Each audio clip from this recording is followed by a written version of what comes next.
स्वतंत्रता दिवस की आप सभी लोगों को हार्दिक शुभकामनाएं। और आप लोगों को यहाँ 3 डेट बता देता हूँ जो काफ़ी महत्वपूर्ण भी हैं। एक तो आप देखते हैं कि 15 अगस्त, क्योंकि 15 अगस्त 1947 को हमें आज़ादी मिली थी, हम लोग आज़ाद हुए थे, इसलिए स्वतंत्रता दिवस या फिर आज़ादी का दिवस के रूप में आप लोग इसे मनाते हैं। एक आप देखते हैं कि 26 नवंबर 1949 की तारीख है। तो 26 नवंबर 1949 को आपका संविधान कुछ प्रावधानों के साथ लागू हो चुका था, इसीलिए 26 नवंबर को आप लोग संविधान दिवस के रूप में मनाते हैं।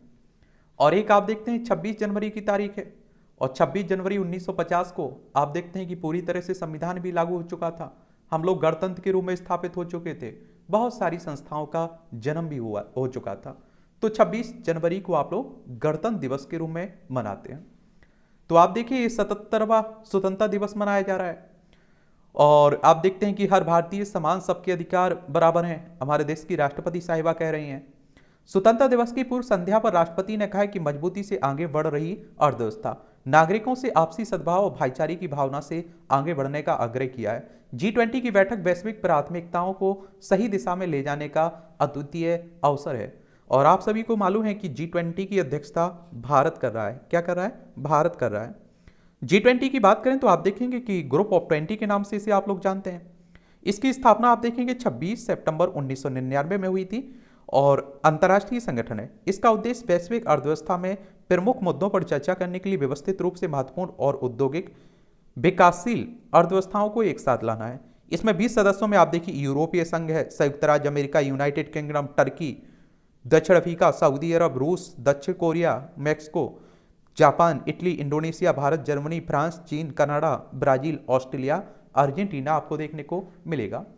नई शिक्षा नीति से होंगे अभूतपूर्व परिवर्तन। जो आप देखते हैं कि 2020 में नई शिक्षा नीति आई हुई थी ना, उसी की बात हो रही है। मुद्रास्फीति पर काबू पाने में सरकार व रिजर्व बैंक सफल भी रहा है, ये भी आप देखते हैं हमारी राष्ट्रपति ने कहा है। रिजर्व बैंक यानी कि आप देखिए किसकी बात हो रही है, हमारी केंद्रीय बैंक है ना, आरबीआई, उसी की बात हो रही है। बैंकों का बैंक भी कहते हैं। 1 अप्रैल 1935 में इसकी स्थापना हुई थी। गिलहरी रानी सच्ची हिंदुस्तानी स्वतंत्रता दिवस को लेकर देश भर में असीम उल्लास है। और आप देखिए सोमवार को जालंधर के कंपनी बाग में खेलने आए बच्चों ने जमीन पर तिरंगा लगा रखा था और इसी बीच उछलती गूंजती एक गिलहरी ने तिरंगे को इस तरह थाम लिया मानो कि भारत माता को पराधीनता के बेड़ियों से मुक्ति दिलाने के लिए बलिदान हुए वीर सपूतों को स्वतंत्रता दिवस की पूर्व संध्या पर नमन कर रही है। देख लीजिए, अद्वितीय एक तरह से आप देखिए पिक्चर है। हिमाचल व उत्तराखंड में वर्षा और भूस्खलन से आप देखेंगे कि 56 की मौत हो चुकी है। शिमला में शिव मंदिर पर गिरा मलबा, 8 के सब बरामद हुए, 30 लापता। और आप सभी जानते हैं कि ये मानसून का समय चल रहा है और इस तरह की कई घटनाएं होती रहती हैं हमारे देश में, आप लोगों को भी देखने को मिलता है। यहाँ आप लोगों को एक भूस्खलन क्या होता है, भूस्खलन होता क्या है? भूस्खलन एक भूविज्ञानिक घटना है और धरातली हलचलों जैसे पत्थर खिसकना या गिरना, पथरीली मिट्टी का बहाव इत्यादि इसके अंतर्गत एक तरह से आते हैं। ये भूगोल में आप लोग पढ़ते होंगे। गतिरोध के बाद बाकी स्थानों से जल्द हटने चीनी सेना, ये आप देखते पूर्वी लद्दाख में 19वें दौर की सैन्य कमांडर स्तरीय वार्ता में भारत ने रखी मांग। लेफ्टिनेंट जनरल रसीम बाली ने किया भारतीय पक्ष का नेतृत्व। और आप देखिए भारत पर बुरी नजर रखने वालों को मुंहतोड़ जवाब देगी सेना, ये राजनाथ सिंह हमारे रक्षा मंत्री कह रहे हैं। आपने देखा होगा कि चाइना से हमारा जो विवाद चल रहा है ना, लद्दाख में आपने देखा होगा झड़प हुई थी। यहां आप देखिए ये लद्दाख है, इसकी सीमा लगती है हिमाचल प्रदेश, उत्तराखंड, सिक्किम, अरुणाचल प्रदेश, 5 राज्यों की सीमा लगती है हमारी चाइना से। और अरुणाचल प्रदेश को तो पूरा अपना बताता रहता है चाइना, ये भी आप जानते हैं। 4 को मरणोपरांत कीर्ति चक्र, 11 को शौर्य चक्र दिया गया है। आप देखेंगे ये राष्ट्रपति द्रौपदी मुर्मू ने 77वें स्वतंत्रता दिवस की पूर्व संध्या पर सोमवार को 76वें वीरता पुरस्कारों की मंजूरी प्रदान की है। 4 को मरणोपरांत कीर्ति चक्र और 11 को शौर्य चक्र देने का फैसला किया गया है। और 11 शौर्य चक्र में से 5 को मरणोपरांत नामित किया गया है। और अशोक चक्र के बाद कीर्ति चक्र और शौर्य चक्र भारत के दूसरे सबसे बड़े और शांतिकालीन वीरता पुरस्कार हैं। दिलीप कुमार दास, राजकुमार यादव, बबलू राभा और शंभू राय को मरणोपरांत कीर्ति चक्र प्रदान किए जाएंगे। ये सभी सीआरपीएफ के थे। मरणोपरांत शौर्य चक्र पाने वाले में सेना की एविएशन स्क्वाड्रन के मेजर विकास भाम्बू और मेजर मुस्तफा वोहरा शामिल हैं। इसके अलावा राजपूताना राइफल्स से हवलदार विवेक सिंह तोमर और राष्ट्रीय राइफल्स के कुलभूषण मानता भी इसमें शामिल देखने को मिलेंगे। ये नाबालिग बहनों से दुष्कर्म और हत्या के 2 दोषियों को उम्र कैद की। लखीमपुर खीरी का निघासन कांड, अन्य दो अन्य दोषियों को 6-6 वर्ष के कारावास की सजा सुनाई गई। घटना के 14 दिन बाद ही पुलिस ने दायर कर दिया था आरोप पत्र। यह आप देखिए, विशेष अदालत ने 1 साल से कम समय में सुनाया फैसला। और न्याय में देरी होती है तो आप देखते हैं कि हमारी न्याय व्यवस्था पर सवाल उठने लगते हैं। और इस तरह की घटनाएं आप देखिए हमारे समाज को झकझोर के रख देती हैं। लोगों के संघर्षों की याद दिलाता है विभाजन विभीषिका स्मृति दिवस। पीएम ने 2021 में हर वर्ष 14 अगस्त को विभाजन विभीषिका स्मृति दिवस मनाने की घोषणा की थी। ये आप सभी जानते हैं कि 1947 में जब भारत से अलग हुआ पाकिस्तान, तो कितने लोगों की जान गई उसमें, लाखों करोड़ों लोग प्रभावित हुए उससे। ये आप देखिए, लद्दाख, जम्मू कश्मीर, पंजाब, राजस्थान, गुजरात, 5 राज्यों की सीमा लगती है। पहले बांग्लादेश भी इसी का हिस्सा हुआ करता था, पाकिस्तान का, लेकिन 1971 में आप देखते हैं कि बांग्लादेश आजाद हो चुका था। सूर्य मिशन में जुटा इसरो, श्रीहरिकोटा पहुंचा सैटेलाइट। आदित्य L1 को सितंबर के पहले सप्ताह में लॉन्च करने की तैयारी। सूर्य के अध्ययन के लिए भेजा जाना वाला यह इसरो का पहला अभियान है। और देखिए, इसरो की बात करें तो इंडियन स्पेस रिसर्च ऑर्गेनाइजेशन की बात हो रही है। और आप सभी जानते हैं कि हमारी अंतरिक्ष एजेंसी है, इसकी स्थापना 15 अगस्त 1969 में हुई थी और बेंगलोर में इसका हेडक्वार्टर देखने को मिलेगा, कर्नाटक में। L1 के पास की कक्षा से सूर्य का अध्ययन करेगा। ये यान को सूर्य पृथ्वी प्रणाली के लैंग्वेज बिंदु 1 के चारों ओर एक कक्ष में रखने जाने की उम्मीद है। यह पृथ्वी से आप देखते हैं कि लगभग 15 लाख किलोमीटर दूर है। लैंग्वेज बिंदु का आशय अंतरिक्ष में स्थित उन बिंदुओं से होता है जहां 2 अंतरिक्ष निकायों जैसे सूर्य और पृथ्वी के गुरुत्वाकर्षण बल के कारण आकर्षण और प्रतिकर्षण का क्षेत्र उत्पन्न होता है। इससे इन बिंदुओं का उपयोग प्रायः अंतरिक्ष यान द्वारा अपनी स्थिति बरकरार रखने के लिए आवश्यक ईंधन की खपत को कम करने के लिए किया जाता है। इसका नामकरण इतालवी फ्रांसीसी गणितज्ञ जोसेफ लुइस लैंग्वेज के नाम पर आप देखिए रखा गया है। आदित्य L में है 7 पेलोड, PSLV से की जाएगी इसकी लॉन्चिंग। आदित्य L1 को 7 पेलोड उपकरणों के साथ ध्रुवीय उपग्रह प्रक्षेपण यानी कि PSLV से लॉन्च किया जाएगा। ये पेलोड विद्युत चुंबकीय व चुंबकीय क्षेत्र डिटेक्टर का उपयोग कर फोटोस्फीयर, प्रकाश मंडल, क्रोमोस्फीयर, कोरोना और फोटोस्फीयर के बीच की परत और सूर्य की सबसे बाहरी परत कोरोना का अध्ययन करने में मदद करेंगे।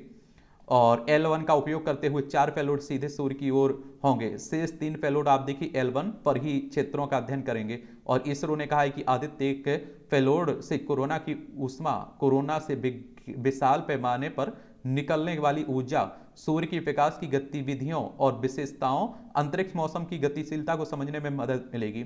L1 के पास यान को रखे जाने से यह होगा लाभ। इसरो ने कहा है कि L1 बिंदु के आसपास कक्षा में रखे गए सैटेलाइट से सूर्य को बिना किसी छाया ग्रहण के लगातार देखा जा सकेगा। और इससे आप देखिए वास्तविक समय में सौर गतिविधियां और अंतरिक्ष मौसम पर इसके प्रभाव को देखा जा सकेगा। चंद्रमा की ड्यूटी तक पहुंचा अपना यान। ये भारत का चंद्रयान 3 चांद की ड्यूटी तक पहुंच गया है। यान की कक्षा सोमवार को एक बार फिर घटाई गई है। इसरो ने इंटरनेट मीडिया X पर पोस्ट किया है कि कक्षा घटाने की अगली प्रक्रिया 16 अगस्त को सुबह 8:30 बजे के आसपास पूरी करने की योजना है। अच्छी बात है। आप देखेंगे कि ये खबरें राष्ट्रीय राजधानी दिल्ली से लगी हुई हैं। और दिल्ली आप देखते हैं कि इसकी राजधानी नई दिल्ली है। और आपको विधानसभा में 70 सीटें देखने को मिलेगी, राज्यसभा में 3 सीटें, लोकसभा में 7 सीटें देखने को मिलेंगी। आज़ादी के बाद पहली बार यमुना से गाद निकालने की जगी आस। और बाढ़ के कारणों का पता लगाने को LG द्वारा गठित समिति ने राजनिवास को सौंपी रिपोर्ट। और सबसे बड़ी वजह बताई गई नदी की तलहटी में अत्यधिक गाद और डूब क्षेत्र में अतिक्रमण। यमुना नदी की अगर हम लोग बात करें तो आप देखते हैं कि बंदरपूंछ चोटियाँ उत्तरकाशी जिला उत्तराखंड से निकलती है और गंगा में मिल जाती है, तो उसी की बात हो रही है। ठीक है, 1376 किलोमीटर है इसकी लंबाई। ब्रिटिश कालीन है, यमुना में खतरे और चेतावनी के निशान। ब्रिटिश काल से आप देखिए। और 3 चरणों में हजारों करोड़ खर्च के बाद भी बदली नहीं है स्थिति। 1994 से लेकर यमुना एक्शन प्लान के 3 चरण आ चुके हैं, फिर भी आप देखिए नहीं। तो चलिए ये भी आप लोग देखिए।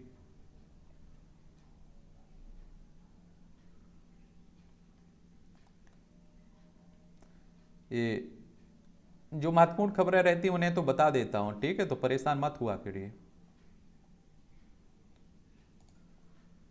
स्वास्थ्य से संपन्नता तक हर मोर्चे पर लिखी सफलता की कहानी। आजादी से अब तक 641 गुना हो गई प्रति व्यक्ति औसत आय। स्वास्थ्य व्यवस्था में सुधार से जीवन प्रत्याशा करीब दोगुनी हुई है। और शिक्षा सेहत में भी छलांग की बात हो रही है। 20% से भी कम की साक्षरता और मात्र 37% की जीवन प्रत्याशा के साथ लोकतंत्र के रूप में आगे बढ़ना आसान नहीं था। तब से अब तक इन क्षेत्रों में हमने उल्लेखनीय विकास किया हुआ है। ये आप लोग देख लीजिए आंकड़े, मुझे लगता है कि याद रखिए, कहीं आंसर राइटिंग करेंगे आप लोग, निबंध लिखेंगे तो आप लोगों के लिए मुझे लगता है कि ये महत्वपूर्ण हो जाएंगे।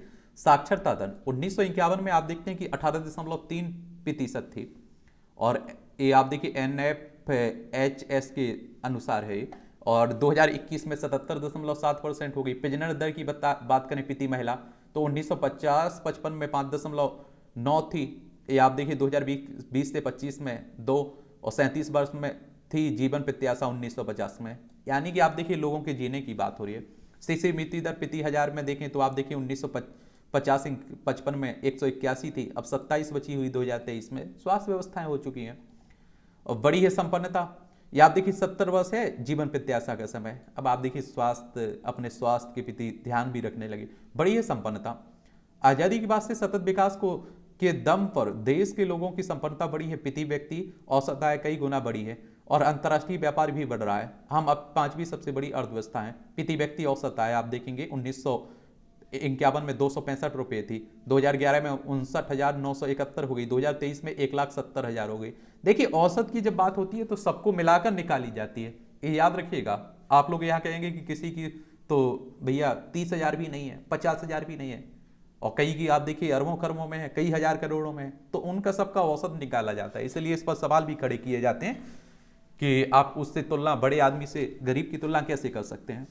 3.75 लाख करोड़ डॉलर के साथ भारत 5वीं सबसे बड़ी अर्थव्यवस्था बन गया है। 5.0 लाख करोड़ डॉलर की अर्थव्यवस्था बनने का अनुमान है 2027 तक। अनाज उत्पादन और उपलब्धता में वृद्धि हुई है।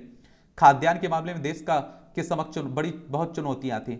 अब अपने लोगों का पेट भरने के लिए आयात करने की आवश्यकता पड़ती थी, हम लोग बाहर से मंगाते थे। आज हम कई जिंसों के निर्यातक बन चुके हैं, और आप देखिए दुग्ध उत्पादन, अंडा उत्पादन में भी कई गुना वृद्धि हुई। प्रति व्यक्ति प्रतिदिन अनाज की उपलब्धता भी बढ़ी है।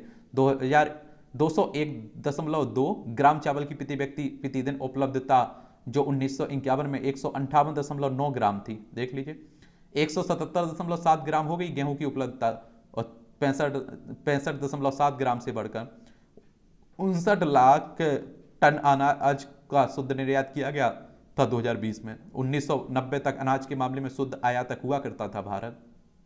दुग्ध उत्पादन की बात करें तो करोड़ टन में 1950-51 में 1.7 था, और 2020-21 में आप देखिए 22.1 हो गया। सड़क, रेलवे और हवाई यातायात के क्षेत्र में देश ने तय की बड़ी दूरी। आज़ादी के बाद से अब तक रेल, सड़क और हवाई यातायात के क्षेत्र में उल्लेखनीय प्रगति हुई है। हवाई यात्रियों की संख्या 30 करोड़ के पार निकल गई है, और 1995-96 में यह संख्या बामुश्किल 3.7 करोड़ थी। इस अवधि में 64 लाख किलोमीटर के पार पहुंच गया है देश में कुल सड़क नेटवर्क। आज़ादी के समय नेटवर्क 4 लाख किलोमीटर से भी कम था। रेल रनिंग ट्रैक की लंबाई की बात करो किलोमीटर में तो 1950 में 59,315 थी, 2022 में 1.28 लाख हो गई। रजिस्टर्ड वाहनों की संख्या की बात करें तो 1950 में 3 लाख थी, 2022 में आप देखिए 30 करोड़ हो गई है। तो सोच सकते हैं 10वीं बार लाल किले से आज देश को संबोधित करेंगे प्रधानमंत्री साहब। आप लोगों से सवाल है मेरा, ये लाल किला किसने बनवाया था, ये आप लोग बताइएगा। चैनलों के लिए स्वनियमन तंत्र को मजबूत किया जाए, सुप्रीम कोर्ट का राय। सर्वोच्च अदालत है हमारी संविधान के अनुच्छेद 124 के तहत आप देखते हैं इसकी स्थापना की बात की गई है। 28 जनवरी 1950 में इसकी स्थापना हुई थी। केंद्र से मिले फंड को लेकर अब मनमानी नहीं कर सकेंगे राज्य। SNA स्पर्श नाम से नए फंड हस्तांतरण व्यवस्था की गई लागू, और कई राज्यों में फंड इस्तेमाल में गड़बड़ी की मिली थी शिकायतें, आप देखेंगे। ये आप देखिए 13 अगस्त 2023 से वित्त मंत्रालय की समायोजित प्रणाली एकीकृत शीघ्र हस्तांतरण नाम से लागू इस नई व्यवस्था के तहत राज्यों के फंड प्रवाह पर अब ज्यादा सतर्क नजर रखेगा, एक तरह से केंद्र रखेगा। ठीक है, तो उसी की बात हो रही है।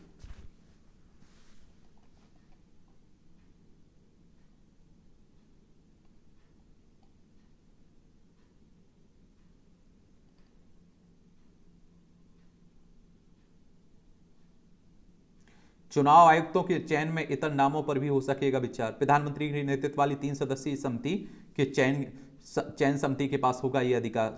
सर्च कमेटी का नेतृत्व कैबिनेट सचिव करेंगे, 2 सदस्य कम से कम सचिव स्तर के होंगे। ये आप देखिए, चुनाव आयोग की बात करें तो इलेक्शन कमीशन ऑफ इंडिया, भारतीय निर्वाचन आयोग की बात हो रही है। संवैधानिक संस्था है, संविधान के अनुच्छेद 324 के तहत इसकी स्थापना की बात की गई। 25 जनवरी 1950 में स्थापना हुई थी। नई दिल्ली में हेडक्वार्टर देखने को मिलेगा। सुकुमार सेन पहले मुख्य चुनाव आयुक्त थे हमारे, ये आप लोग याद रखिएगा, ठीक है। और आप लोगों को मालूम होना चाहिए कि अभी इसमें क्या रहा कि मुख्य न्यायाधीश को शामिल करने की बात हो रही थी, लेकिन मुख्य निर्वाचन आयुक्त और अन्य निर्वाचन आयुक्त नियुक्ति, सेवा शर्त और पदावधि विधेयक 2023 की धारा 6 के अनुसार सर्च कमेटी का नेतृत्व कैबिनेट सचिव करेंगे। उसमें 2 अन्य सदस्य भी होंगे जो कम से कम सचिव स्तर के होंगे। साथ ही उन्हें चुनाव से जुड़े विषयों का ज्ञान और अनुभव भी होना चाहिए। तो इसमें आप देखिए उसी की बात हो रही है। और यह सर्च कमेटी मुख्य निर्वाचन आयुक्त और निर्वाचन आयुक्तों की नियुक्ति पर विचार के लिए 5 नामों को सूचीबद्ध करेगी। और प्रस्तावित कानून की धारा 8(2) के तहत अनुसार चयन समिति उन नामों पर विचार कर सकती है जिन्हें सर्च कमेटी द्वारा अपनी सूची में शामिल नहीं किया गया। विधेयक की धारा 7(1) में कहा गया है कि मुख्य निर्वाचन आयुक्त और निर्वाचन आयुक्तों की नियुक्ति चयन समिति की सिफारिश के आधार पर राष्ट्रपति द्वारा किया जाएगा। और प्रधानमंत्री इस चयन समिति के अध्यक्ष होंगे और इसमें लोकसभा में विपक्ष के नेता और तीसरे सदस्य के रूप में एक कैबिनेट मंत्री होंगे जिन्हें प्रधानमंत्री द्वारा मनोनीत किया जाएगा। तो जो सत्ता पक्ष होगा उसका बहुमत रहेगा, आसानी से वो अपना किसी की नियुक्ति कर सकता है। इसी पर सवाल भी खड़े किए जा रहे हैं विपक्ष के द्वारा। चलिए आप लोग देखिए, राजनीति की खबरें हैं। एक दूसरे पर आप देख रहे हैं कि खूब जुगलबंदी हो रही है और आरोप प्रत्यारोप भी चल रहे हैं, देख लीजिए सब। ये आप लोगों को सब, पिता को यातना देकर पेट पर लटकाना चाहा, बाद में गोलियों से भूना, कश्मीरी हिंदुओं का दर्द आप लोग देखिए। सीआईडी इंस्पेक्टर चुनी लाल साला को बस से उतार कर ले गए थे आतंकी। ये आप देखिए, जम्मू कश्मीर की बात हो रही है और आप सभी जानते हैं कि जम्मू कश्मीर में जिस तरह की हत्याएं हुई हैं उन्हें आप देखते हैं कोई भी सही नहीं ठहरा सकता है। तो उन्हीं की बातें हो रही हैं सब। प्रोफेसर प्रदीप बने एनटीए के नए चेयरमैन, नेशनल टेस्टिंग एजेंसी है ना, उसी की बात हो रही है, ठीक है।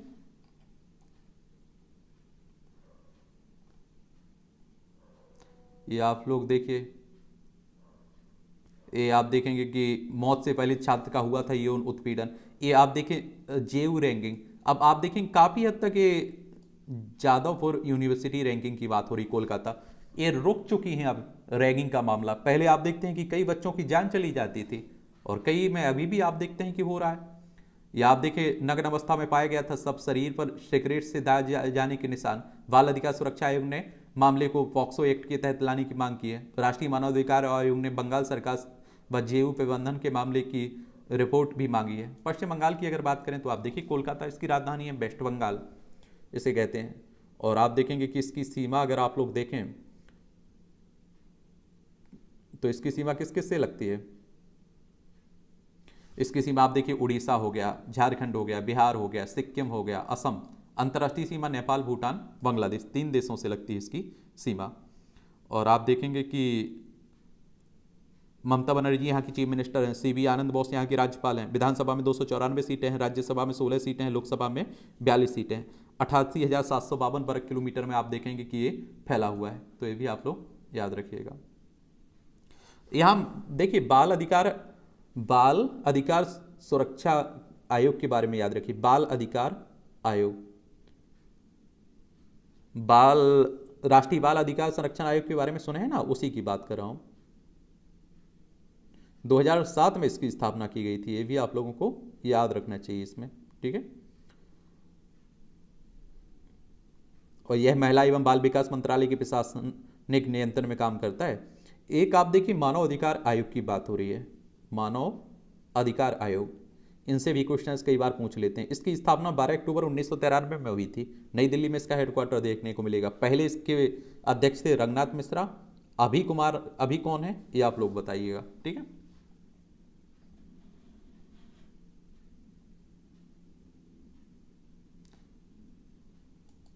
नवाचार और संकल्प से राष्ट्र निर्माण की सुनहरी गाथा लिख रहे हैं युवा। अब आप देखिए, जिन्हें रोजगार हर किसी को देना संभव नहीं हो पा रहा है तो अपना रोजगार चला रहे हैं, अपना खुद आप देखते हैं कि आत्मनिर्भर बन रहे हैं, दूसरों को भी रोजगार दे रहे हैं। तो उन्हीं की सब बातें हो रही है। पेशेवर कामगारों को लेकर फिर होगी स्किल ग्रेफ स्टडी। रोजगार के 5 क्षेत्रों में मांग और आपूर्ति के अंतर पर रहेगा अध्ययन पर जोर। और 10 वर्षों में 4.75 लाख युवाओं को प्रशिक्षित करने का MEPSC का लक्ष्य रखा गया है। यानी कि आप देखेंगे कि management entrepreneurship and professional skills council का, ठीक है। चेन्नई में आप देखिए समुद्र थीम पार्क में सोमवार को स्वतंत्रता दिवस की पूर्व संध्या पर सेना की ड्रेस में पहने स्कूबा गोताखोर ने पानी के भीतर गोता लगाते हुए आप देखिए राष्ट्रीय ध्वज प्रदर्शित किया है। जेनेरिक दबाव को लेकर NMC का नियम बिना पटरियों के ट्रेन चलाने जैसा है। आइए ये आप देखिए इंडियन मेडिकल एसोसिएशन कह रहा है। ये गांधीनगर में आयोजित होगा पारंपरिक औषधि वैश्विक शिखर सम्मेलन। ये आप देखिए 17-18 अगस्त को, ये भी आप लोग याद रखिएगा। राष्ट्रवाद की धारा में बह रहे आतंकियों के स्वजन, जो आप देखिए जिनके परिवार आतंकी थे 370 हटने के बाद, वह दिन दूर नहीं जब हम ड्रोन से यात्रा करेंगे। आप देखते हैं हमारे गडकरी साहब करें, बड़े आप देखिए सबसे अच्छे मंत्रियों की अगर बात करें तो उस पर टॉप पर आप देख इन्हीं को पाते हैं। देश के बढ़ते दबदबे पर जनता को भरोसा भी है। देश विकास के रास्ते पर बढ़ रहा है और आज़ादी के अब तक के हमने विकास समृद्धि का लंबा सफर तय किया है। विगत 9 वर्षों में सरकार की नीतियों ने बहुआयामी विकास को गति प्रदान की है और online survey form Local Circles के हालिया सर्वेक्षण में 3/4 प्रतिभागियों ने भरोसा जताया कि अगले 4 वर्षों में वैश्विक स्तर पर देश का दबदबा बढ़ेगा। आधे से ज़्यादा प्रतिभागियों ने देश में ज़्यादा समृद्धि की उम्मीद जताई। सर्वेक्षण में 376 जिलों के 80,000 से ज़्यादा लोगों ने हिस्सा लिया है। इनमें आप देखिए 63% पुरुष और 37% महिलाएं हैं। देखिए यहाँ भी महिला पुरुषों का गैप बढ़ा रहे हैं। विश्व में मजबूत होगी भारत की छवि। 2027 में देश की आज़ादी के 80 साल पूरे हो जाएंगे। देश जिस गति से बढ़ रहा है और उसे अगले 4 साल में वैश्विक स्तर पर छवि और मजबूत होने की नजर आएगी। ये भी आप देखिए 14% जैसा वैसा ही रहेगा। 77% बढ़ेगा कह रहे हैं, बढ़ेगा दबदबा। 4% बिगड़ेगी स्थिति। 5 को पता नहीं है, कह नहीं सकते हैं कुछ। चलिए आप लोग देखते। सुदृढ़ होगी महिला बाल सुरक्षा, ये आप देखिए उनका सर्वे आप उन लोगों ने किया हुआ है।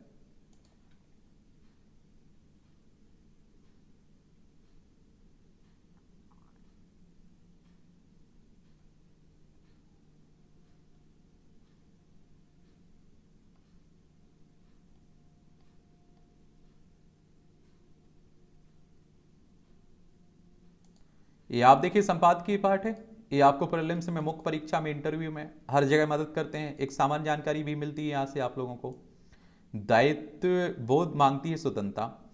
स्वतंत्रता शब्द सुनकर मन में सर्वप्रथम बंधनों से मुक्ति का भाव आता है। इस स्थिति में कोई बंधन नहीं रहते और प्राणी को स्वाधीनता की अनुभूति होती है। हालांकि स्वतंत्रता निष्क्रिय शून्यता की स्थिति नहीं है। स्वतंत्रता स्वच्छंदता भी नहीं है। वह दिशाहीन नहीं हो सकती है। निरुद्देश्य स्वतंत्रता कोई अर्थ नहीं रखती है। थोड़ा गहराई में जाए तो लगेगा कि स्वतंत्रता का वास्तविक अर्थ है कि अपने कार्य का दायित्व बोध और उस कार्य को दूसरों के जिम्मे न टालना, देश काल और परिस्थितियों के अनुसार कर्तव्यों का पालन करना, अपने विवेक अनुसार बिना किसी दबाव के स्वतंत्र निर्णय लेना और उसके अनुसार कार्य करना। ऐसा ना हुआ तो स्वतंत्रता बेलगाम हो जाएगी। और वस्तुतः स्वतंत्रता की संस्कृति का आह्वान है कि हम अपने कार्यों का सुचारू निर्वहन पूरी उत्कृष्टता के साथ करें। तभी सृष्टि में संगति बनेगी और तभी रचनात्मकता आएगी और तभी आप देखिए विकास एवं उन्नति का लक्ष्य भी साधेगा। भारत ने 1947 में स्वतंत्रता प्राप्त कर अब अमृत काल में प्रवेश किया है और इस बीच भारत की संप्रभुता को कई बार चुनौतियां मिली हैं। उन क्षणों में स्वतंत्रता के अनुभव को हम जानने पहचानने की कोशिश करते रहे और इससे लगता है कि एक राजनीतिक इकाई के रूप में अन्य देशों द्वारा स्वीकृति और स्वयं अपनी पहचान को स्वतंत्र देश के रूप में स्थापित करना एक निरंतर चौकसी रखने वाली प्रक्रिया है। उसका स्थायित्व बहुत हद तक हमारे अपने दमखम और प्रयास पर निर्भर करता है। स्वतंत्रता सदैव आंतरिक एवं बाहरी परिस्थितियों के सापेक्ष ही संभव होगी और उसके लिए निरंतर प्रयास की अपेक्षा होती है। यह बात कई पड़ोसी देशों में और दूर दराज की तमाम जगहों पर चल रहे छोटे बड़े संघर्षों के संदर्भ में स्पष्ट रूप से देखी जा सकेगी। और स्वतंत्रता पाने के लिए भारतीय समाज ने बड़ी कीमत अदा की थी और अंग्रेजों के साथ हुए संघर्ष में देश के कोने कोने से हर भाषा, धर्म, जाति, क्षेत्र और विविध विचारधारा वाले लोग शामिल हुए थे। उनकी छोटी अस्मिताएं स्वतंत्रता के बड़े लक्ष्य में बाधक नहीं बन रही थी और सबने बिना किसी भेदभाव के त्याग एवं बलिदान किया था। बड़े मातरम और वंदे मातरम में माँ बेटे के उस रिश्ते को ध्वनि गूंजती है जिसके बीज हजारों साल पहले वेद में ऋषि की बाणी माता भूमि पुत्रो पृथिव्या की निहित भावना में रूपित है। इसमें माँ पहले आती है, वह पूर्व पक्ष है, और उसकी संतति बाद में जो उत्तर पक्ष है। पुत्र तो जन्म से ही मातृ ऋण से बंधा होता है। यह उस राष्ट्र राज्य नेशन स्टेट के मसौदे से उलट है जो कुछ लोग या समुदाय मिलकर अपने उद्देश्य के लिए बनाते हैं। इस व्यवस्था में राष्ट्र या देश बाद में आता है और व्यक्ति पहले। इस सोच में राष्ट्र या देश व्यक्ति या समुदाय के लिए एक संसाधन का या फिर उपाय बन जाता है और उसका कोई भी जैविक रिश्ता संकल्प नहीं हो पाता है और उसकी सत्ता उसकी उपयोगिता पर टिकी होती है। स्पष्ट है कि भारतीय दर्शन की दृष्टि इस स्तर पर विशिष्ट है। औपनिवेशिक प्रभाव के चलते भी स्वतंत्रता को लेकर अपने दायित्व के बारे में कुछ भ्रम फैले हैं। हम अधिकार की भाषा अधिक जानते हैं, संविधान में नागरिकों को दी गई स्वतंत्रताओं को तो याद रखते हैं किंतु कर्तव्य भूलते जा रहे हैं। देश हमें क्या दे यह तो याद रहता है किंतु हम देश को क्या दें उसे विस्मृत किया जा रहा है। और वर्तमान काल भारतीय समाज के लिए चुनौतियों से भरा हुआ है और पथ प्रदर्शन के पारंपरिक स्रोत सूख रहे हैं। विचार और कर्म के प्रदूषण का खतरा भी बढ़ रहा है। और आप देखिए, नैतिकता और स्वाभाविक कर्तव्य को छोड़ लोग स्वार्थ, लोभ और मुक्त खोरी में प्रवृत्त हो रहे हैं। यह परिस्थिति निजी जीवन और समाज की प्रगति से जुड़े गतिविधियों को बाधित कर रही है और इन सब के चलते आप देखिए नकारात्मकता बढ़ रही है और हम स्वतंत्रता का सतही अर्थ लगाकर अपने लिए छूट पाने के अवसर बनाने में लगे हुए हैं। लोग अपने हित के लिए रक्षा कवच के रूप में स्वतंत्रता का उपयोग करने लगे हैं और इस संघ में देश के श्रेष्ठतम प्रतीक के रूप में स्वीकृत भारत के झंडे को स्मरण करना प्रासंगिक होगा जो देश की प्रतिबद्धता को रेखांकित करता है। इसमें सबसे ऊपर की पट्टी केसरिया रंग की जो देश की शक्ति और साहस को दर्शाती है। बीच की धवल पट्टी श्वेत पट्टी में सुंदर धर्म चक्र बना हुआ है, यह शांति और सत्य की अभिव्यक्ति है। नीचे हरे रंग की पट्टी उर्वरता, वृद्धि और पवित्रता को व्यक्त करती है। उल्लेखनीय शांति और सत्य माध्य में है और उसके केंद्र में धर्म चक्र है। इस सीप पर आप देखिए शेष टिका हुआ है और बल की प्रतीत कराने वाली शक्ति हो या फिर साहस या फिर समृद्धि, उत्पादकता और पवित्रता, सबके लिए धर्म की प्राथमिक महत्व का है। भारतीय समाज का स्वभाव, उसकी जीवन दृष्टि मूलतः धर्म से अनुप्राणित है और उसमें समष्टि चैतन्य के अभिनंदन का भाव निहित है। यहाँ हम यह भी नहीं भूलना चाहिए कि जीवन का स्पंद एक दूसरे से जुड़कर ही संभव होता है क्योंकि हम जिस सृष्टि के अभिन्न अंग हैं उसमें आप देखिए कुछ भी अकेला निरपेक्ष और पूर्णता स्वतंत्र नहीं है। सब एक दूसरे से जुड़कर ही अर्थवान होते हैं। हमारे विचार, शब्द और काम मिलजुल कर जिन रिश्तों का संगीत रचे हैं उसे लगातार सजोने और संवारने की जरूरत होती है। संसदीय लोकतंत्र की राह पर चलते हुए देश ने कई पड़ाव पार किए हैं। अब तक आप देखिए अलग अलग विचारधारा वाले दलों को सरकार बनाने का अवसर मिला है। समाज के विभिन्न वर्गों के लोगों को राजनीति में भाग लेने का अवसर भी मिला है और इस सब के बावजूद धनबल और बाहुबल की भूमिका बढ़ती गई है। साथ ही आपराधिक प्रवृत्ति के लोगों की बढ़ती राजनीतिक पैठ नीति निर्माण और क्रियान्वयन में जनहित को हाशिए पर धकेल देती है। और इस बीच आशा की किरण भारत की नई पीढ़ी, भारत के युवाओं में कई तरह के विचार हिलोरे लेते रहते हैं। वे अक्सर उत्साह प्रेरणा से सराबोर रहते हैं। आवश्यक कि उनके लिए अच्छी शिक्षा की व्यवस्था हो जहां वे जीवन मूल्यों को ग्रहण कर सकें। वहां उत्साहवर्धक अनुभव और विमर्श का अवसर सृजित कर भारत का भविष्य संभाला जा सकता है। लेखक, शिक्षाविद और पूर्व कुलपति हैं, इनका नाम है गिरीश्वर मिश्र। इनके द्वारा ये आर्टिकल लिखा गया है। भविष्य संभालने के लिए सहजे बचपन, आप देखिए किसी देश के लिए बच्चे उसकी सबसे बड़ी पूंजी है। यही सोचिए, आप देखिए उन्हें जिस तरह की व्यवस्थाएं देंगे आप लोग उसी तरह का तो आगे उन्हें पाएंगे, ये आप सभी जानते हैं। बच्चे ही देश का भविष्य तय करते हैं, इसलिए उनका संरक्षण राष्ट्र के लिए सर्वोपरि होना चाहिए। आज हम अमृतकाल में 77वां स्वतंत्रता दिवस मना रहे हैं तो भावी पीढ़ी के विषय में गंभीरता से सोचना बहुत समीचीन है और यह किसी से छिपा नहीं है कि देश इस नई पीढ़ी के समक्ष बाल तस्करी बहुत बड़ी समस्या बनकर खड़ी है और इसमें आप देखिए फंसा बच्चा अपने बचपन क्षमता और मानवीय गरिमा के साथ साथ शारीरिक और मानसिक विकास से भी वंचित रह जाता है। बचपन जीवन की सबसे सुंदर अवस्था है। बाल तस्करी का शिकार बच्चा जीवन भर उसकी तलाश करता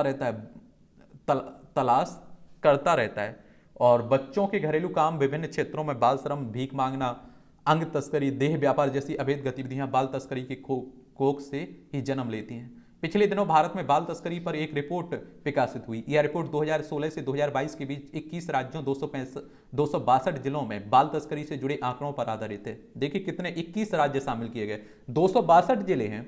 इसके अनुसार देश में बच्चों की तस्करी के मामले में उत्तर प्रदेश पहले, जबकि बिहार, आंध्र प्रदेश क्रमशः दूसरे और तीसरे स्थान पर है।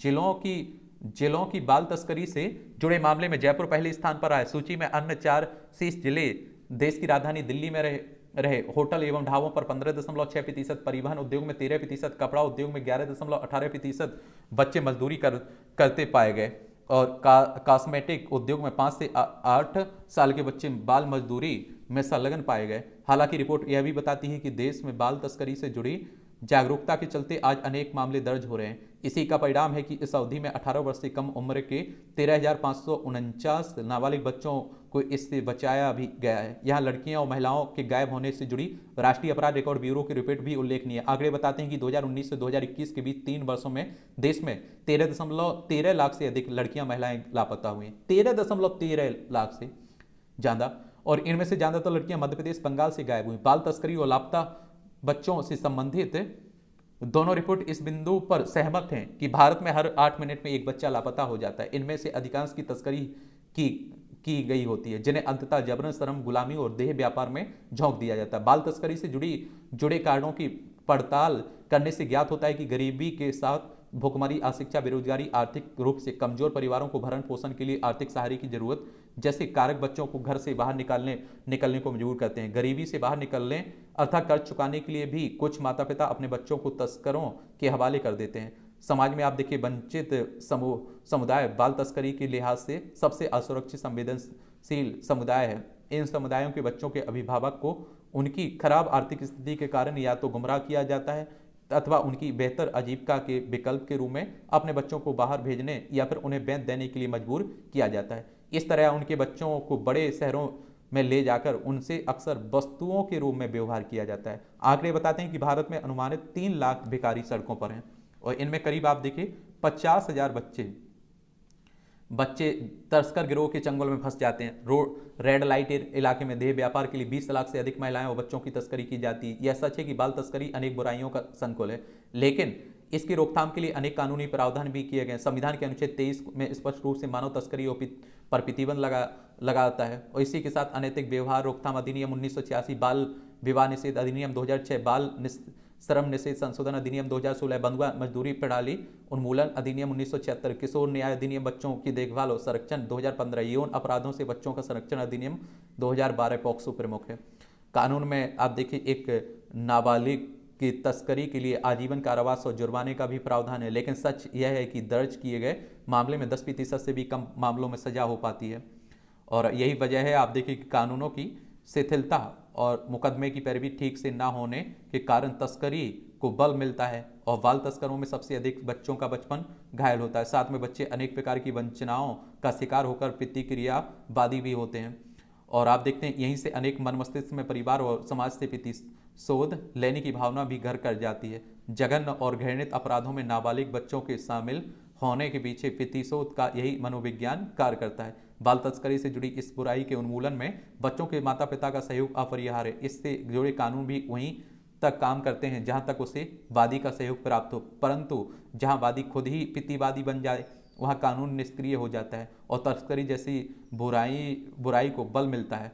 अब यह उत्तरदायित्व समाज और बाल हित से जुड़ी संस्थाओं का है कि वे पारस्परिक सहयोग के साथ इस बाल तस्करी को समूल नष्ट करने में अपनी प्रतिबद्धता दोहराएं और बाल तस्करी से ग्रस्त बच्चों के पुनर्वासन में अपना सहयोग प्रदान करें।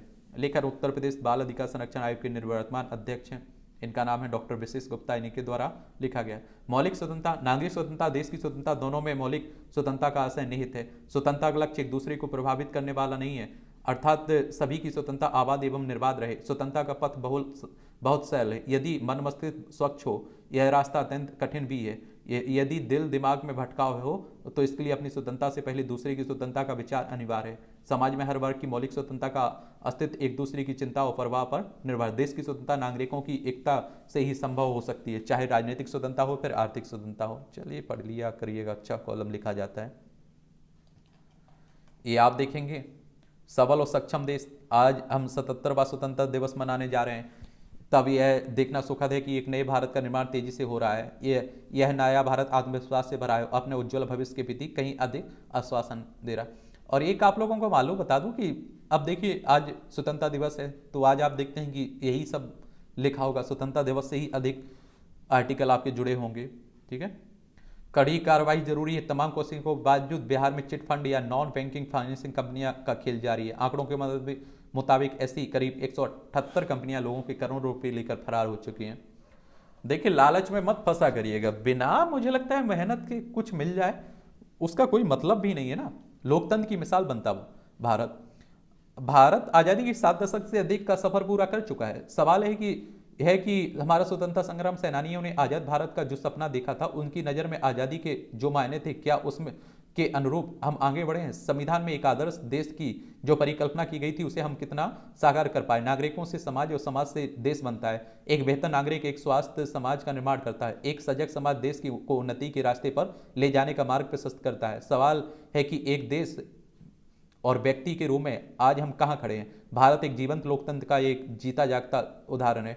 यहाँ की लोकतांत्रिक संस्था में लोगों की आस्था है, विरोधी विचारों का सम्मान लोकतंत्र को ताकत देता है आया है, और दुनिया के सबसे बड़े लोकतंत्र देश के रूप में भारत ने अपनी पहचान बनाई है। उस सत्ता पक्ष और आप देखिए विपक्ष के बीच मुद्दों पर गंभीर मतभेद रहे हैं, लेकिन इन मतभेदों ने लोकतंत्र को कमजोर नहीं बल्कि उसे मजबूती दी है। लोग अपनी पसंद से सरकारें चुनते आए हैं। भारत के लोकतंत्र में लोग ही अहम हैं। आम आदमी को सशक्त बनाने के लिए बीते दशकों में सरकारें जन कल्याणकारी नीतियों योजनाओं लेकर आई हैं। हालांकि इन विकास योजनाओं के बावजूद देश में गरीबी पिछड़ापन पूरी तरह से दूर नहीं हुआ है। उदारीकरण के दौर के बाद भारत तेजी से विकास के रास्ते पर आगे बढ़ा है। आर्थिक, सैन्य एवं अंतरिक्ष क्षेत्र में इसने सफलता की बड़ी छलांग लगाई है। आज भारत दुनिया की सबसे बड़ा बाजार बना हुआ है। परमाणु हथियारों से संपन्न भारत के पास दुनिया की शक्तिशाली सेना है। मिसाइल तकनीक में दुनिया भारत का लोहा मान रही है। अंतरिक्ष क्षेत्र में भारत नए नए रिकॉर्ड बनाए हैं। आईटी सेक्टर में देश अग्रणी बना हुआ है। भारत की एकता, अखंडता और समरसता का बने रहना, कश्मीर से कन्याकुमारी तक एक देश का नारा हमें सुखद स्थिति दिखाता है। जाहिर है कि आज भारत के पास दुनिया को देने के लिए बहुत कुछ है, लेकिन इन सफलताओं और उपलब्धियों के बावजूद सामाजिक नैतिक मूल्यों में ह्रास भी हुआ है। व्यक्ति से लेकर समाज, राजनीति, सभी क्षेत्रों में मूल्यों का पतन देखने को मिला है। सत्ता, ताकत, पैसे की चाह ने लोगों को भ्रष्ट एवं नैतिक रूप से कमजोर बनाया। नैतिक पतन के लिए केवल नेता जिम्मेदार नहीं है, मूल्यों में पतन समाज के सभी क्षेत्रों में आया है। बेहतर समाज एवं राष्ट्र बनाने की जिम्मेदारी हम सभी की है। इसके लिए हम सभी को आगे आना होगा और तभी जाकर एक बेहतर भारत और न्यू इंडिया के सपने को साकार किया जा सकेगा। यहाँ भी आप देखिए कुछ आप लोग देखिए कॉलम है, ये आप लोग पढ़ सकते हैं। अब आप लोगों को बता दूं कि देखिए उस पर मत पीजिए कि कौन देश के बंटवारे के लिए जिम्मेदार रहा है। कोई आप देखते हैं कि नेहरू को जिम्मेदार ठहराता है, कोई आप देखते हैं कि हमारे गांधी जी को जिम्मेदार ठहराता है। तो आप लोग इतिहास पढ़िए, इसीलिए कहता हूँ ये व्हाट्सअप और फेसबुक यूनिवर्सिटी के इतिहास से आप लोग ये जानने में कभी सक्षम भी नहीं होंगे, सही जानकारी भी नहीं मिलेगी। देश के लिए आवश्यक समग्र साक्षरता। हमारे देश अपनी स्वतंत्रता के 76 वर्ष पूरे कर चुका है। स्वतंत्रता प्राप्ति के बाद से लेकर अब तक के समय की बात करें तो देश की जनसंख्या में 3 गुना से भी अधिक वृद्धि हुई है। हाल ही में संयुक्त राष्ट्र ने आंकड़ों ने यह दर्शाया कि भारत दुनिया का सर्वाधिक जनसंख्या वाला देश बन चुका है। अपनी विशाल जनसंख्या को हम विश्व के समक्ष एक अवसर के रूप में परिवर्तित कर सकते हैं। इसके लिए हमें अपने सभी नागरिकों को समग्र रूप से साक्षर और प्रासंगिक बनाना होगा। अब आप देखिए साक्षर बनाएंगे, पढ़ा लिखा बनाएंगे, तो आप देखिए वो अलग अलग क्षेत्र में काम कर पाएंगे। और अगर आप देखिए पढ़ा लिखा नहीं पाएंगे आप, तो वही बोझ बन जाएंगे आपके ऊपर।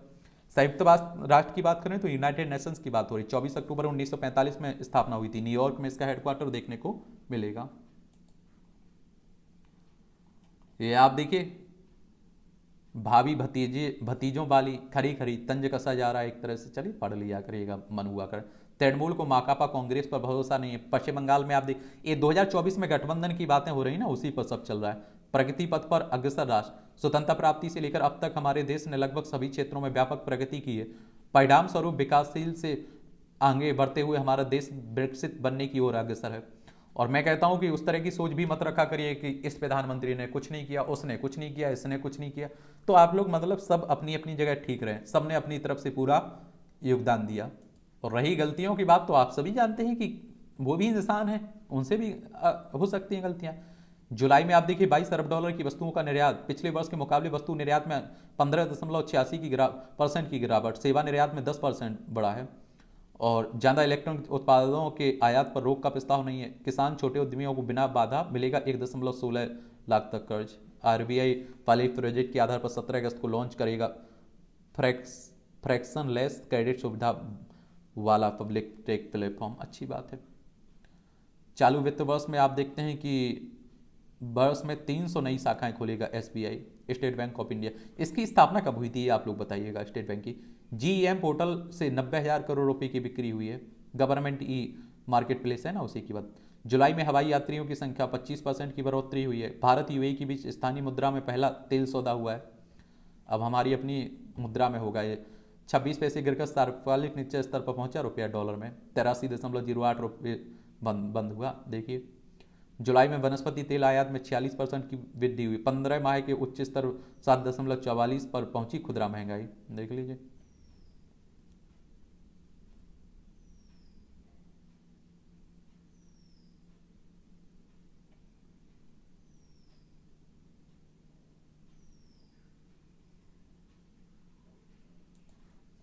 ये आपकी अंतर्राष्ट्रीय खबरें हैं। रूस ने ओडेसा पर रात भर किए हमले। आप देख रहे हैं यूक्रेन और रूस के बीच युद्ध चला है। ये यूक्रेन है, रूस है, ये हमारा प्यारा भारत है। और आप देखिए कितनी जान माल की हानि हो रही। कब ये युद्ध खत्म होगा ये कह पाना भी बड़ा मुश्किल है। गायिका मैरी मेलबेन ने दी आज़ादी की बधाई, बोली आज़ादी महज स्मृति नहीं है। ये अंतर्राष्ट्रीय गायिका आप देखते हैं अफ्रीका अमेरिकी अभिनेत्री मैरी मेलबेन ने। भारत को S-400 एयर डिफेंस सिस्टम की आपूर्ति समय पर रूस कह रहा है। ये आप देखिए भारतीय वायुसेना ने यूक्रेन युद्ध के कारण देरी होने की जताई थी आशंका। भारत ने 2018 में हथियार 5.4 अरब डॉलर रूस से खरीदा था। इनमें से 3 की आपूर्ति हो चुकी जबकि 2 की अभी बाकी है।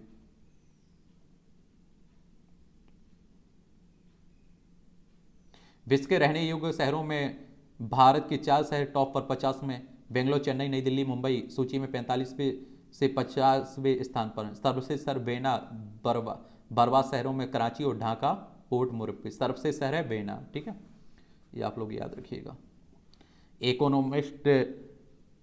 इकोनॉमिस्ट इंटेलिजेंस यूनिट की रिपोर्ट में शहरी की रैंकिंग व्यवस्था शिक्षा, स्वास्थ्य, शिक्षा, स्थिरता, बुनियादी ढांचे, पर्यावरण जैसे 5 कारकों के आधार पर तय की गई है इसमें। ठीक है, तो ये आप लोग याद रखिए। 173 देशों की सूची में राष्ट्रीय राजधानी दिल्ली समेत भारत के 4 शहर व मुश्किल सर्वोच्च 50 स्थान में शामिल हुए हैं। चलिए ये भी आप लोग याद रखिएगा।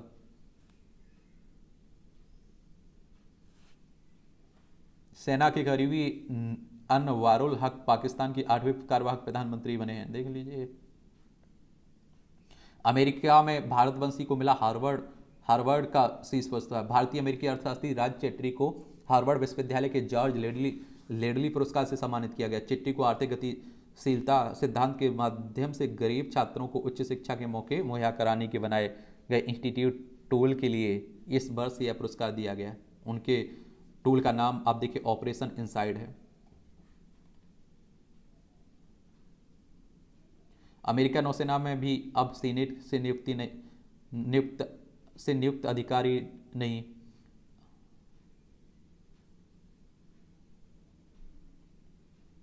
आस्था परेड में दिया मानवता का संदेश। ये अमेरिका के शिकागो शहर में।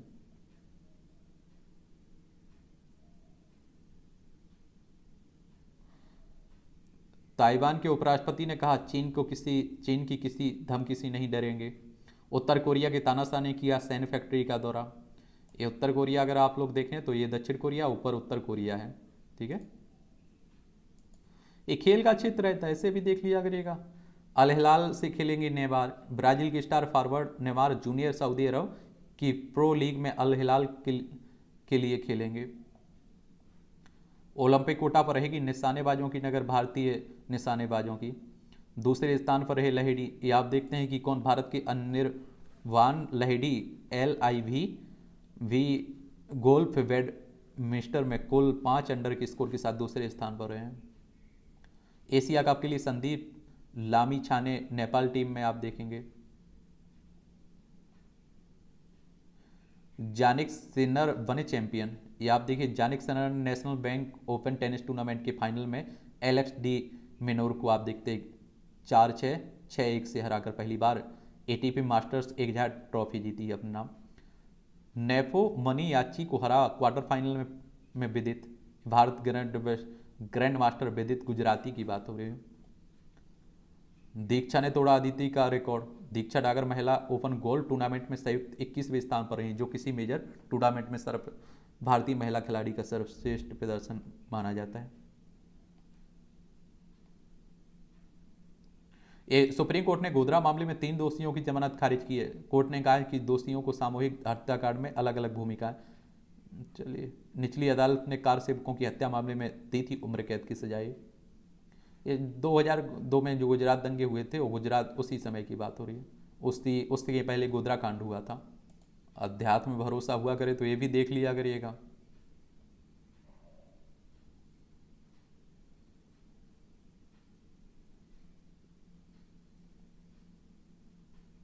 गुरुग्राम के एल्विस यादव बने बिग बॉस OTT 2 के विजेता। चलिए, आप लोग याद रखिएगा। उन्होंने यह जीत मनीषा रानी और अभिषेक मल्हान को शिकस्त देकर हासिल की है।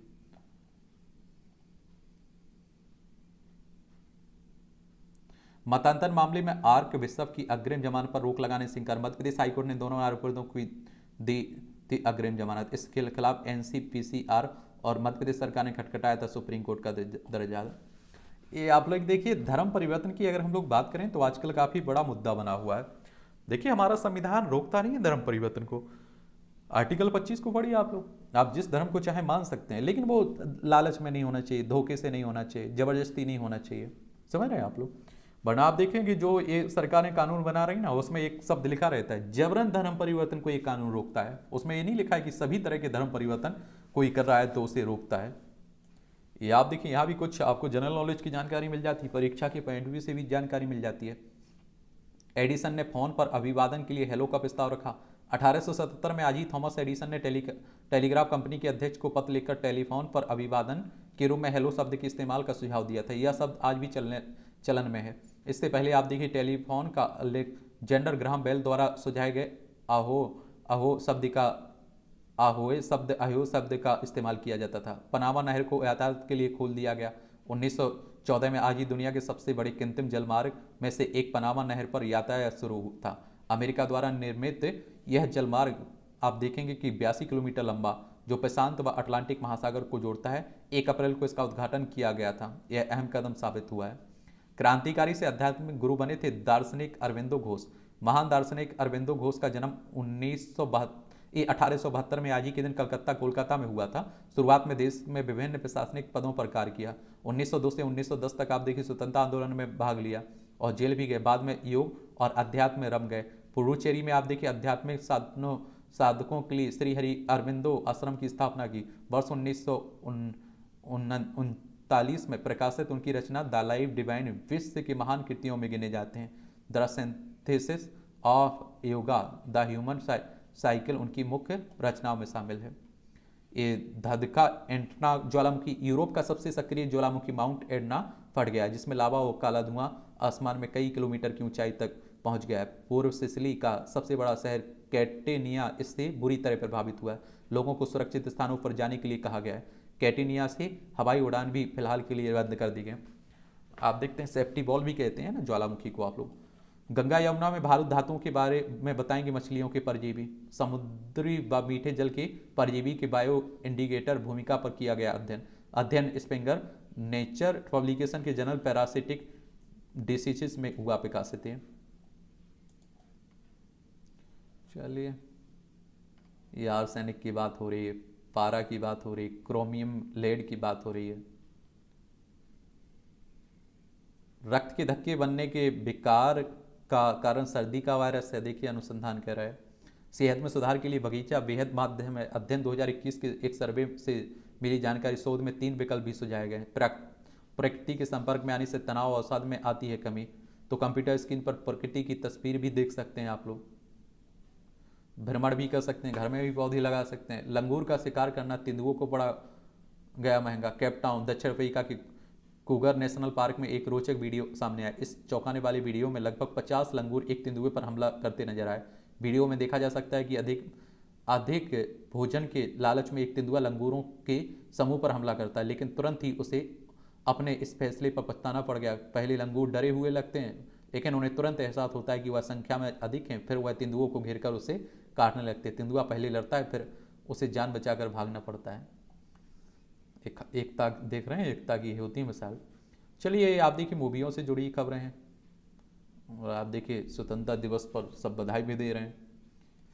तो इस तरह से आप देखेंगे कि आज के न्यूज़पेपर की कहानी खत्म होती है।